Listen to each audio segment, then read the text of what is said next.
को गुरु पूर्णिमा कहते हैं। हल्ला मत करिए आप लोग, माता बहनों, हल्ला मत करिए, बैठ जाइए, ठीक है। लोग समय समय पर तीर्थों की यात्रा करते हैं। कभी वृंदावन की यात्रा करते हैं, कभी अयोध्या की यात्रा करते हैं, कभी जनकपुर की यात्रा करते हैं, कभी इलाहाबाद की यात्रा करते हैं, कभी हरिद्वार की यात्रा करते हैं, कभी गंगा में स्नान करते हैं, कभी यमुना में स्नान करते हैं, कभी सरस्वती में स्नान करते हैं। अनेक तीर्थों की यात्रा करते हैं और अपने को पवित्र मानते हैं। लेकिन वे सभी तीर्थ हैं, गलत नहीं है, क्योंकि उन तीर्थों को संतों और ऋषियों ने बसाया था, इसलिए उसका नाम तीर्थ पड़ा है।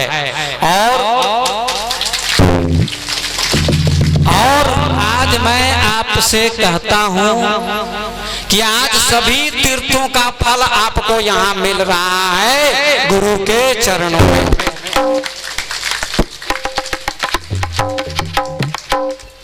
तीर्थ गए फल एक है, संत मिले फल चार, सदगुरु मिले अनेक फल, कहे कबीर विचार। बाबा कबीर ने कहा कि तीर्थ जाने से एक ही फल मिलता है। जरा सुनिएगा और समझिएगा माता बहनों और भाइयों, केवल एक फल मिलता है तीर्थ जाने से। स्नान कर लिया, डुबकी लगा ली, मूर्ति भगवान का दर्शन कर लिया, चल दिए।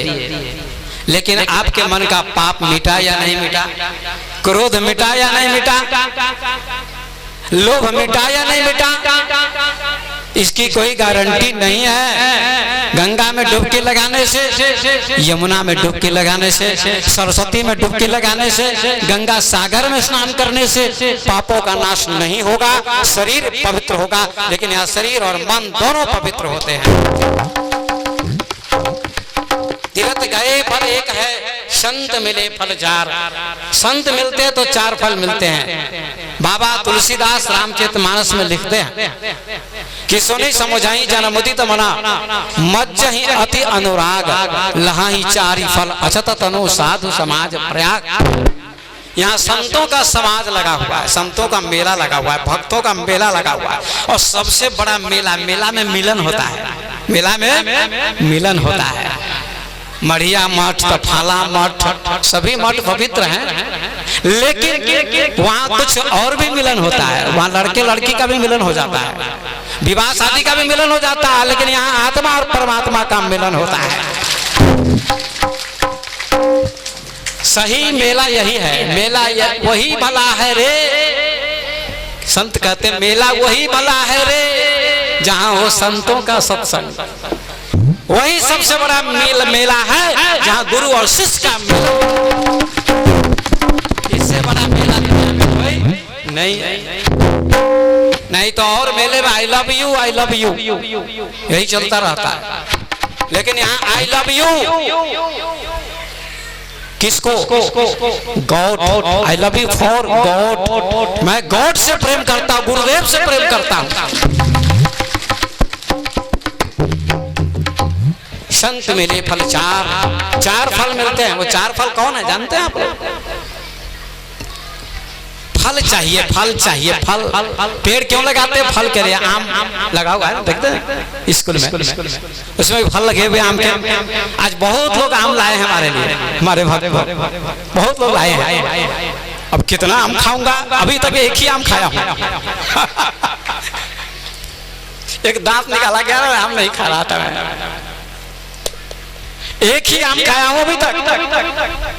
और मैं प्रतीक्षा में था कि कौन भक्त मेरे लिए आम लाता है खाने के लिए। देखता हूँ सब खा रहे, गुरुजी भूखे, ये कहाँ का न्याय है? लेकिन आज मैंने देखा, आप लोगों की श्रद्धा देखी कि बहुत लोगों ने आम लाकर डाल दिया है कि गुरुदेव खाइए, खाते रहिए। लेकिन कोई मैं थोड़ी सब खाता हूँ, मैं अपने भक्तों को खिलाकर ही खाता हूं, वैसे नहीं खाता हूं। फल के लिए वृक्ष लगाते हैं, ध्यान से सुनिए। बेटा भी एक फल है। अगर किसी स्त्री को बेटा ना हो तो बड़ा दुख उसको होता है, समाज भी ताना मारता है इसको बेटा नहीं। ये बात है, निपुति है। आदमी फल के लिए वृक्ष लगाता है, बेटा भी फल है, बेटी भी फल है। लेकिन तुलसीदास जी कहते हैं संत के समाज में 4 फल मिलते हैं।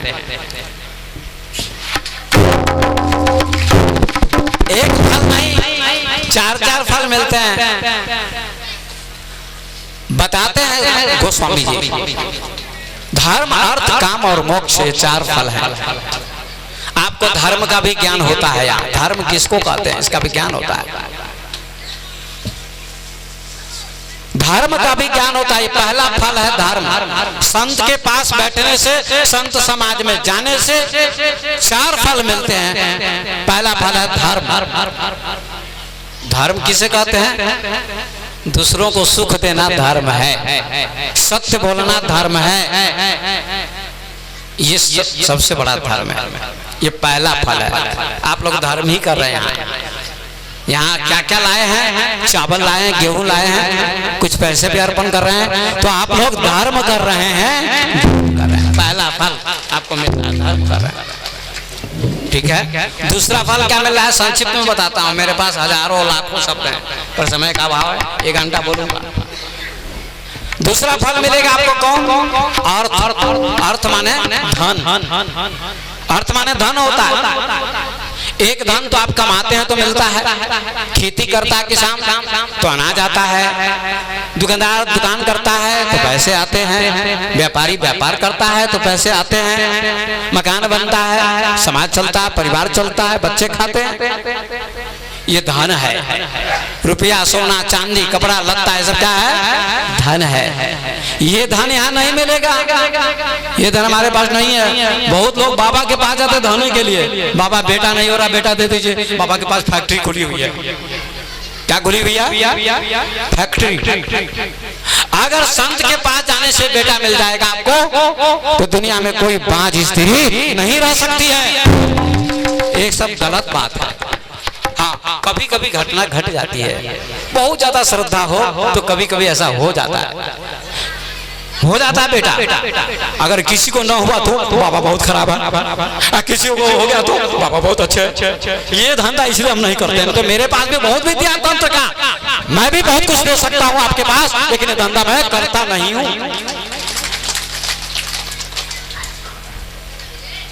और एक घटना मेरे जीवन में भी घटी है। एक महिला को एक बेटा हो गया। मैं तंत्र मंत्र करता नहीं हूँ, ऐसा बाबा मैं नहीं हूँ। ढोंग ढकोसला करने वाला बाबा नहीं हूँ। क्योंकि पुत्र मिलेगा, धन मिलेगा, पैसा मिलेगा, चीज मिलेगी, बहू मिलेगी, सोना चांदी मिलेगी, लेकिन मृत्यु के बाद सब चीजें छूट जाती है, लेकिन ज्ञान नहीं छूटने वाला है।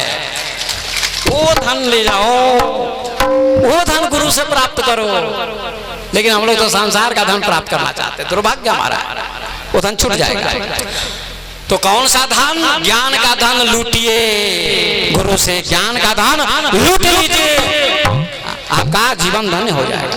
ये दूसरा फल है अर्थ। और तीसरा क्या है? अर्थ काम। आपकी कामना पूरी होगी, मनोकामना। नेपाल में एक मनोकामना मंदिर है, बहुत, काठमांडू से भी आगे। वहाँ जो भी जाते कहते मनोकामना की पूर्ति हो जाती है। ऐसा कोई जरूरी नहीं है, कुछ पूर्ति हो जाती है, सबको नहीं होती है। लेकिन यहाँ कौन सी मनोकामना आपकी पूरी होगी? कौन सी मनोकामना? आपका मन शांत हो जाएगा, प्रभु में लग जाएगा, गुरुदेव में लग जाएगा, आपका मन भटकना बंद कर देगा। सबसे बड़ी शांति यही कामना है। शांति की कामना सबको है कि शांति मिले। ये तीसरा फल है काम। काम माने इच्छा। और चौथा फल क्या है? मोक्ष। हम सबके जीवन का उद्देश्य क्या है?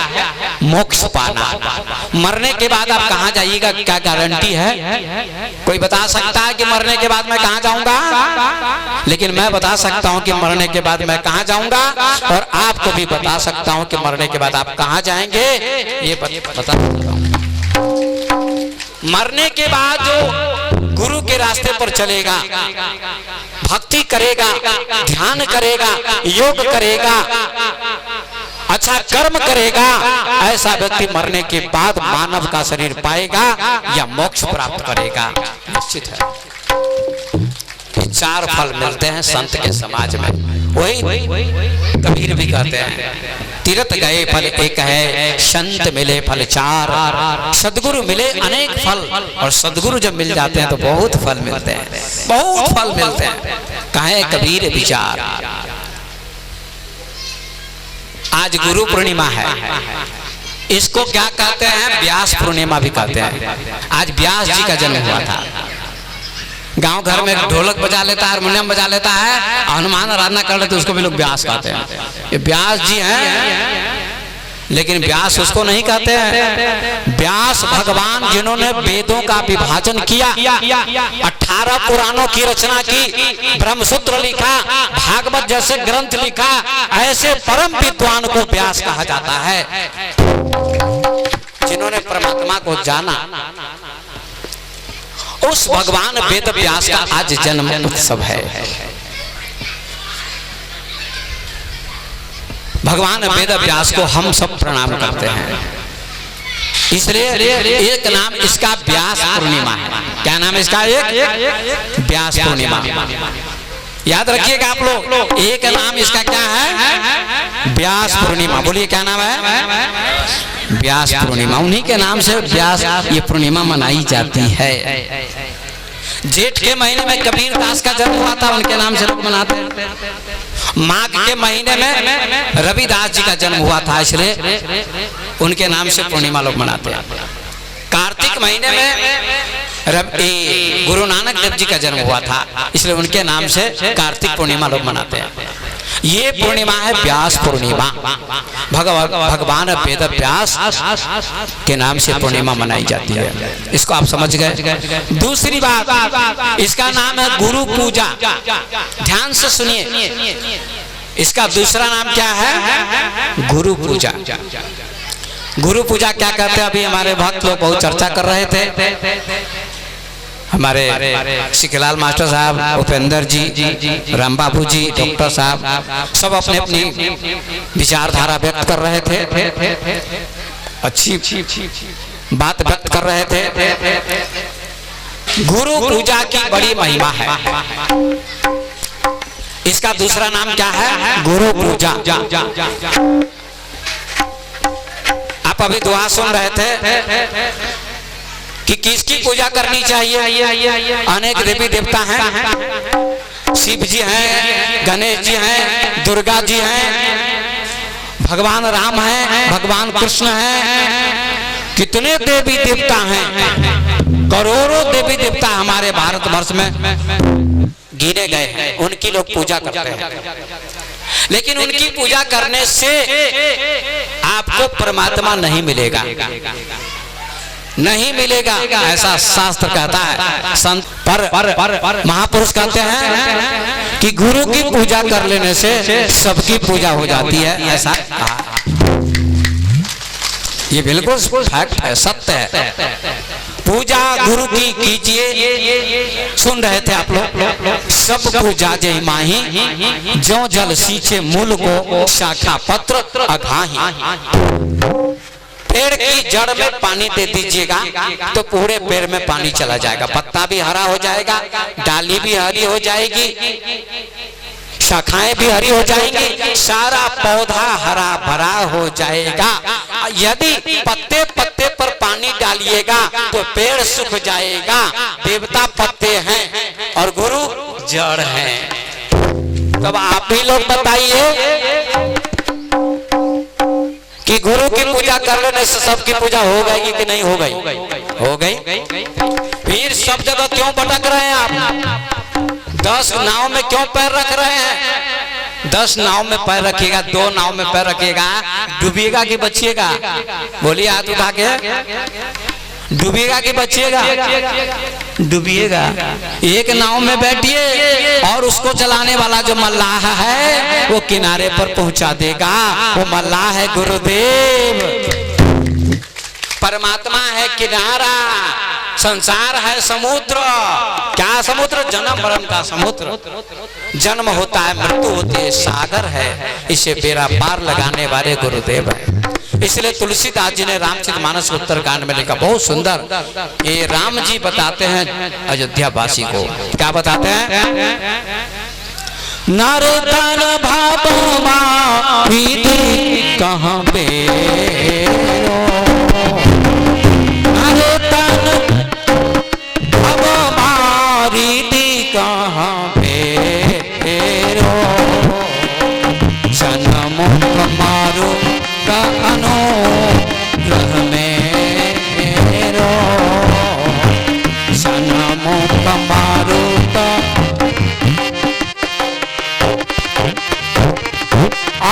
कर्णधार सद्गुरु तुझना आवा, कर्णधार सद्गुरु तुझना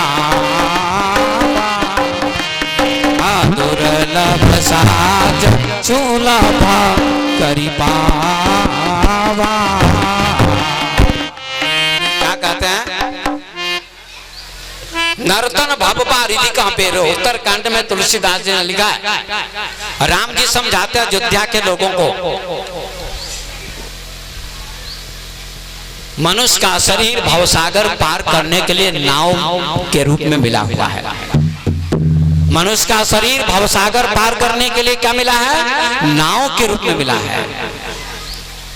सन्मुख मरुत अनुग्रह मेरे, भगवान कहते हैं मेरी कृपा क्या है? हवा है। जिस दिशा में हवा बहती उसी दिशा में नाव को चलाता है नाविक। और उस नाव को चलाने वाला कौन है? राम जी कहते हैं मैं नहीं, उस नाव को चलाने वाले गुरुदेव हैं, उनके चरण पकड़ लो। कर्णधार सद्गुरु दृढ़ नावा, इस शरीर रूपी नाव को चलाने वाले सद्गुरु हैं। कितना सुंदर कहा तुलसीदास ने भैया। दुर्लभ साज सुलभ करी पावा। और ये जो साज मिला है, साज माने ये बजा रहे हैं नवल जी हमारे, क्या कहते हैं इसको? तबला। हारमोनियम बजा रहे हैं मास्टर साहब, इसको साज बोलते हैं। क्या बोलते हैं? साज। कितना सुंदर शब्द निकलता है तबले से, हारमोनियम से। ऐसे ही परमात्मा ने आपको मानव का शरीर साज के रूप में दिया है। साज तो मिल गया, लेकिन बजाने वाला कोई तो चाहिए ना, नहीं तो शब्द कैसे निकलेगा? वो बजाने वाले, पार लगाने वाले गुरुदेव हैं, सद्गुरुदेव हैं। दुर्लभ साज सुलभ करी पावा। कितना सुंदर व्याख्यान किया, कितना सुंदर प्रवचन दिया भगवान राम ने। इसलिए गुरु की शरण में आ जाओ। और गुरु भी कई प्रकार के होते हैं, भटकाने वाले, तांत्रिक गुरु, ढोंगी गुरु, लेकिन मैं ऐसा नहीं हूं। हमारे फतेहपुर के उपेंद्र जी बहुत सुंदर कहा कि हमारे गुरु जी, एक बात हमको भी बहुत अच्छी लगी, सबकी बात अच्छी लगी, लेकिन इन्होंने कहा कि हमारे गुरुदेव में समता है। अब मैं तो अपनी प्रशंसा नहीं करूंगा, लेकिन ये बात बिल्कुल सच है। चाहे अभी अभी इस कार्यक्रम में आप लोगों ने सहयोग किया, इस बार थोड़ा सा उत्साह कम दिखाई पड़ा। हालांकि बरसात है, बरसात होनी भी चाहिए ताकि किसान, वर्षा होगी तभी तो अन्न आएगा, भंडारा भी होगा। इसलिए वर्षा की भी जरूरत है, इसकी भी जरूरत है। इतनी बरसात में भी आप लोग परिश्रम करके आए हैं, मेहनत करके आए हैं, और कुछ न कुछ लाए हैं, यहाँ लाए हैं ना सामग्री। अमेरिका में एक चेला रहता है मेरा, भारत का ही है, अमेरिका में रहता है। उसका नाम सत्यनारायण प्रसाद है, इंजीनियर है।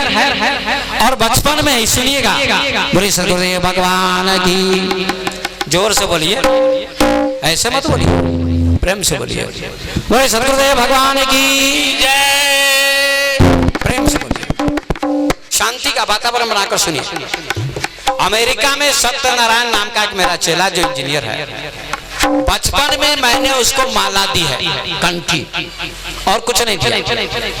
उसके बाद वो पढ़ा लिखा इंजीनियर बन गया, बेंगलोर में रहा, उसके बाद अमेरिका चला गया। बेंगलोर में था तो 10,000 रुपये उसने भेजे थे हमारे लिए, आश्रम जब बन रहा था। तुरंत मैं फोन करता हूँ, कहता हूँ सत्यनारायण कुछ चाहिए आश्रम के लिए। कभी नहीं कहा कि हम नहीं देंगे, एक बार आदेश दे दिया, भेज दिया 10,000 रुपये उस 10 साल पहले। उसके बाद एक बार और भी 15,000 रुपये उसने भेजे थे, और इस बार भी गुरु पूर्णिमा के लिए उसने 15,000 रुपये भेजे हैं। उसको बहुत बहुत आशीर्वाद। आप कहेगा हम तो सब साल आते हैं, बराबर सेवा करते, तो हमको आशीर्वाद नहीं दिया। आप सबको भी बराबर आशीर्वाद। लेकिन एक बार कंठी माला लेने के बाद कोई ज्ञान उसको मैंने नहीं दिया, फिर भी उसने कंठी की प्रतिष्ठा की है, सम्मान किया है गुरु का। अमेरिका में रहता हुआ भी मेरे प्रति उसने अनादर कभी नहीं किया है, और जब कहा तो पैसा भेजा। सोचिए जरा, विचार करिए। आप सभी धन्यवाद के पात्र हैं। पूजा गुरु की कीजिए, सब पूजा जय माही। जो जल सींचे मूल को शाखा पत्र गाए। केवल गुरु को सींचिए, गुरु की सेवा कीजिए। फिर प्रश्न होता फिर माता पिता की सेवा ना करें, लेकिन यहाँ गुरु पूर्णिमा के लिए गुरु की विशेषता है। गुरु ही बताते हैं कि माता को मानो, पिता को मानो, अच्छा काम करो, ये गुरु ही बताते हैं, दूसरा कोई भी नहीं बताता है। इसलिए गुरु की महिमा है। तो गुरु की पूजा कर लो, सबकी पूजा हो जाती है, और की पूजा करने की जरूरत नहीं रहती, किसी देवी देवता की पूजा करने की जरूरत नहीं रहती। फिर भी भक्तों को विश्वास नहीं होता तो पूजा करते रहते हैं, कोई बात नहीं। देवताओं की पूजा करने से आपको स्वर्ग मिलेगा, मोक्ष नहीं मिलेगा, परमात्मा नहीं मिलेगा, स्वर्ग मिलेगा। फिर स्वर्ग से नीचे आना पड़ेगा, लौटना पड़ेगा। ऐसे स्वर्ग से क्या फायदा आपको? स्वर्ग से नरक में आना पड़ता है देवताओं की पूजा करने से। लेकिन गुरु की पूजा करने से, सदगुरु की पूजा करने से, सदगुरु की सेवा करने से, उनका ज्ञान सुनने से आवागमन के चक्र से छुटकारा मिल जाता है। ये सबसे बड़ी उपलब्धि है, सबसे बड़ी उपलब्धि है। आइए तीसरा है, इसका नाम गुरु पूर्णिमा। बहुत सुंदर बात है गुरु पूर्णिमा। हमारे देश में एक सहजोबाई हुई, सहजोबाई साध्वी हुई है। बाई कहते हैं उधर राजस्थान में, इधर बाई तो नाचने वाली को कहते हैं। नहीं, नाचने वाली जो आती है महिलाएं, उनको बाई कहते हैं। बाई का दूसरा अर्थ है बेश्या। लेकिन राजस्थान में बाई कहते हैं भक्त को। मीरा बाई, सहजो बाई, दया बाई, ये पद है, टाइटल है। सहजो बाई हुई एक साध्वी, साध्वी हुई, संत बन गई। उसका विवाह हो रहा था, उसका विवाह हो रहा था। 2-4 दिन बाकी थे। श्रृंगार कर रही थी, एक दिन द्वार पर बैठकर बाल को संवार रही थी, कंघा कर रही थी, लिपस्टिक लगा रही थी ओठ में। महिलाएं लिपस्टिक लगाती हैं। अरे जो स्वाभाविक ओठ मिले हैं यही ठीक है, लेकिन क्या क्या श्रृंगार करती हैं। खैर कोई बात नहीं, श्रृंगार करती है पति को रिझाने के लिए। सजावट श्रृंगार क्यों करती? किसी को रिझाने के लिए। भक्त लोग कोई श्रृंगार नहीं करते। मीरा ने कोई श्रृंगार नहीं किया, और सीता जी जंगल में गए तो सारे गहने उतार क्यों गई हैं? भगवान से मिलने के लिए श्रृंगार की जरूरत नहीं है, मन को पवित्र, मन को सजाने की जरूरत है। इस श्रृंगार की सजावट की जरूरत नहीं है, मन को पवित्र करने की जरूरत है। तो भगवान किसको मिलता है? तो तुलसीदास जी ने लिखा है, निर्मल मन जन सो मोहि पावा, मोहि कपट छल चित्र न भावा।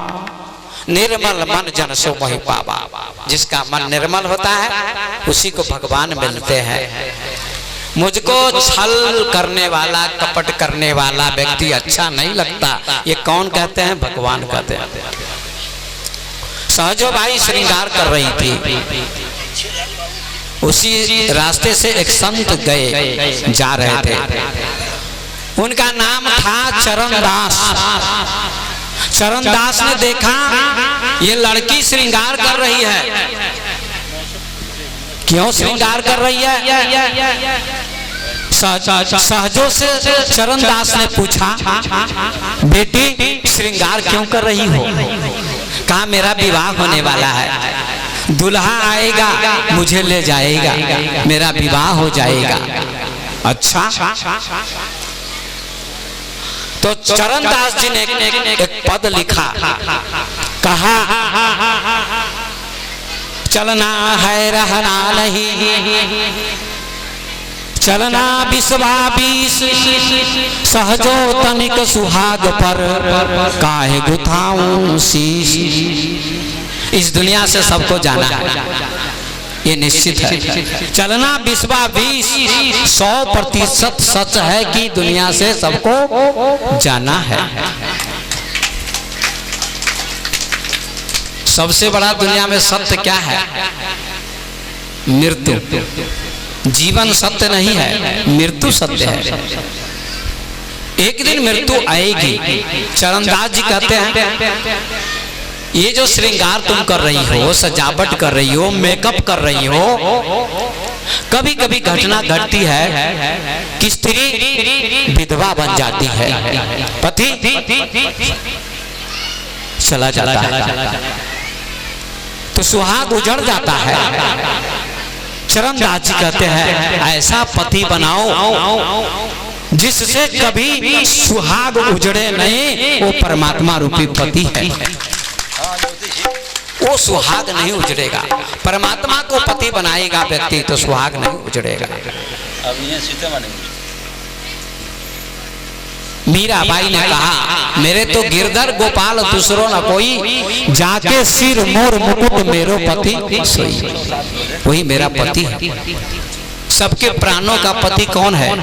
शरीर का पति सांसारिक व्यक्ति, लेकिन सबकी आत्मा परमात्मा, प्राणों का पति, आत्मा का पति कौन है? परमात्मा है। और उस परमात्मा को बताने वाले गुरुदेव सहजों को एक पद सुनाया। सहजों को बड़ी शिक्षा मिली और सहजों ने विवाह का त्याग कर दिया और बाबा के साथ चल पड़ी। गुरु जी के साथ चली गई। माता का, पिता का, भाई बंधु का, परिवार का त्याग कर दिया और उसी गुरु जी के साथ चल पड़ी। गुरु जी ऐसा कौन पति है जिसके साथ विवाह करने से सुहाग कभी नहीं उजड़ेगा? वो कौन पति का? वो है परमात्मा। बेटी वो है परमात्मा, चल मेरे साथ, मैं उसका ज्ञान तुमको दूंगा। सहजो चली जाती है आश्रम में, उसका नाम सहजो रख दिया। धीरे धीरे विद्वान बन गई, विद्वान बन गई सहजो, ज्ञानी बन गई। आश्रम में रहती है, लेकिन आश्रम में रहने से पहले उसने एक दिन घर पर गुरुदेव को बुलाया, चरणदास को। फिर घर पर चली गई कभी, फिर गुरुदेव को उसने बुलाया, हे गुरुदेव मेरे घर पर आइए, पधारिए, दर्शन दीजिए। जैसे सबरी प्रतीक्षा करती थी ऐसे सहजो प्रतीक्षा करती है, गुरुदेव मेरे आश्रम पर आइए, दर्शन दीजिए, मेरे घर पर आइए। कुटिया पर सदा के लिए बाद में गई है, आंख बंद करके भगवान को और गुरु को बुलाती थी। गुरु को बुलाती थी, हे गुरुदेव आइए, दर्शन दीजिए, दर्शन दीजिए, मेरा घर पवित्र हो जाए, मेरा जीवन पवित्र हो जाए। ऐसा कहती है, ऐसा बुलाती है। कहते हैं कि उसकी पुकार गुरुदेव ने सुन ली और एक दिन गुरुदेव उसके घर पर जाने लगे और भगवान भी जा रहे थे बिना बुलाए।